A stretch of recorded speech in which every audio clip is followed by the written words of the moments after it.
Order the sequel. Thank you, Mr Speaker. And I rise to speak on the Home Building Amendment Compensation Reform Bill 2017 and express my support for the legislation, as well as acknowledge the open and consultative manner in which the Minister has conducted himself since the discussion paper was launched in 2015. I'd also like to note the continued carriage of this reform by the Honourable Minister, in spite of his change of portfolio,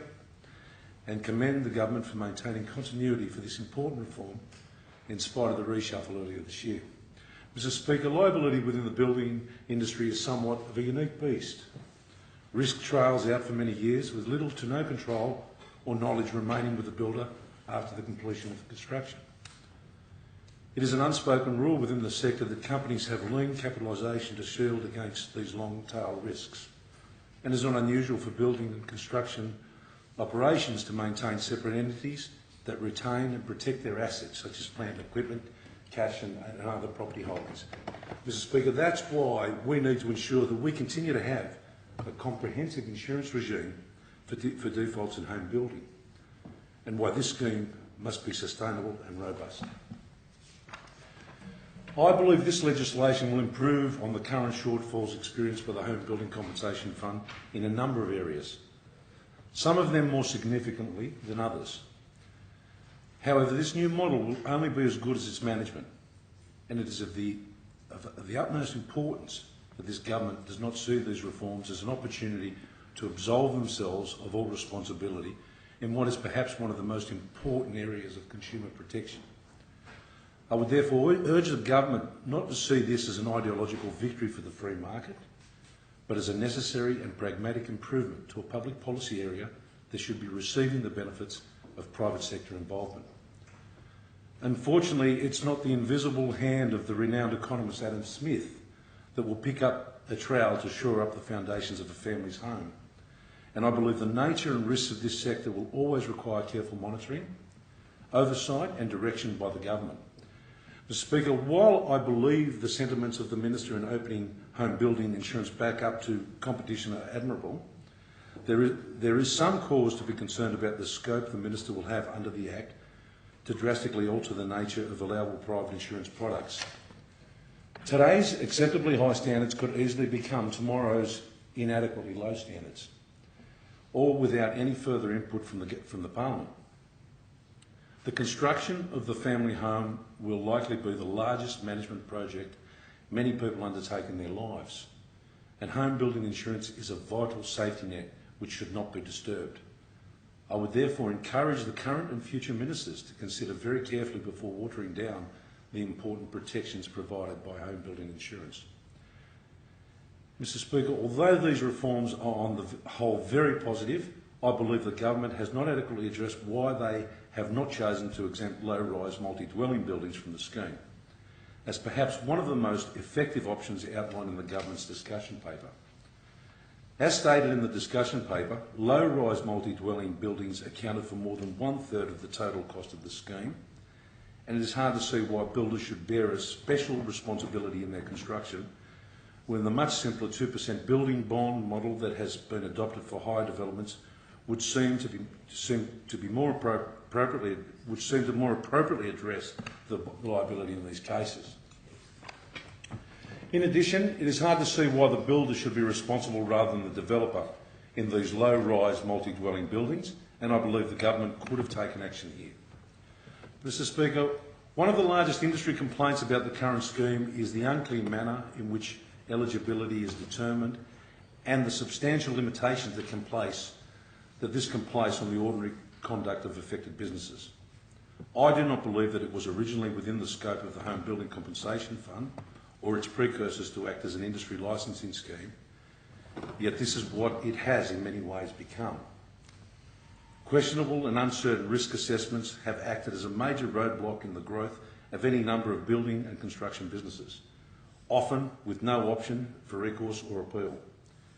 While I will acknowledge that the Minister raised this in his second reading speech and that it has been mentioned a number of times within the discussion leading up to the introduction of this bill, these promised improvements to the approvals process will only come through appropriate regulation and management. And I would once again urge the Minister to continue to provide his attention to this key issue following the passage of the bill. Mr Speaker, while there have been admirable statements about the government scheme moving to a cost recovery model, I'm not yet convinced that there is adequate substance to back this up. There is presumably an expectation among those opposite that the government will effectively price itself out of the industry following the entry of private insurers. And as the government's customer base shrinks, this will likely only force government premiums higher as fewer customers are left to cover overhead.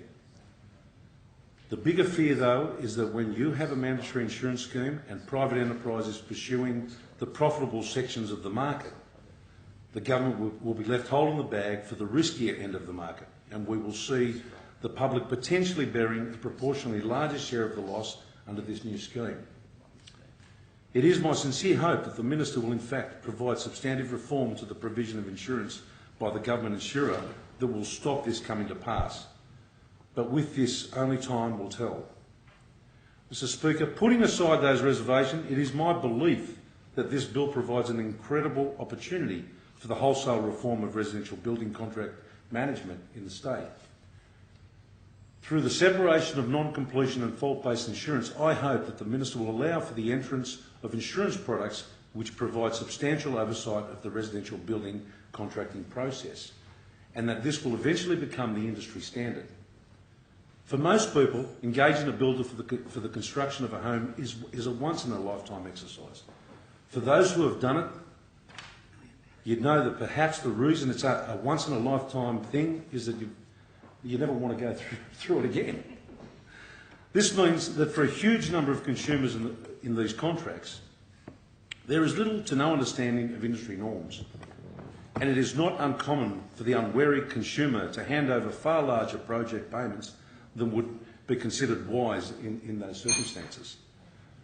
By allowing insurers to create products tailored to manage this type of risk, my hope is that the insurance companies will be incentivised to take up the cause of the residential consumer, to act as their agent in the drafting and execution of their contract with their builder with the goal of risk minimisation. This would not only allow for substantial cost savings overall within the scheme and perhaps help to redress a significant amount of the deficit currently faced by the Home Building Compensation Fund, but also drastically increase protection for consumers in what can often be difficult and complicated negotiations with their building contractors. Mr Speaker, like the Minister, I too would like to acknowledge the contributions of Phil Sim of Secure Build and Brian Seidler of the Master Builders Association, both of whom have championed reform and strongly believe that better consumer outcomes will be possible under a more open insurance market. I would hope that the Minister regulates the Act in a manner that will allow the Phil Sim model of contract oversight to flourish within the private insurance market, and that the currently opaque approvals process becomes accessible and transparent to all builders. Mr Speaker, to conclude,